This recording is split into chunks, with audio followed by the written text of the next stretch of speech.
வாழைப்பழத்தில் ஐஸ்கிரீமா? ஆமாங்க. உங்கள் வீட்டில் வாழைப்பழம் இருந்துச்சுன்னா வேஸ்ட் ஆக்காதீங்க. ஐஸ்கிரீம் யாருக்கு தாங்க பிடிக்காது? அந்த ஐஸ்கிரீமை இந்த வாழைப்பழம் வச்சு செய்யலாம். அது எப்படின்னு பார்க்கலாம்.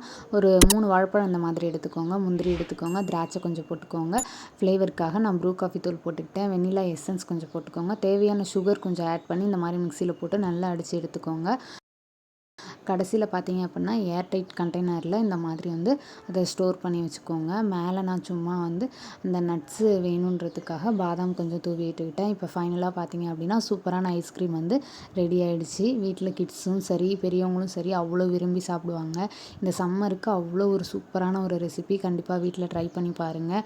அது மட்டும் இல்லாமல் வீட்டில் இருக்கக்கூடிய பொருளை வச்சே நம்ம செய்யலாம். ஸோ இந்த மாதிரி டிஃப்ரெண்ட்டான வீடியோவுக்கு நம்ம சேனலை சப்ஸ்கிரைப் பண்ணிக்கோங்க. இந்த வீடியோக்கு ஒரு லைக் பண்ணிவிடுங்க.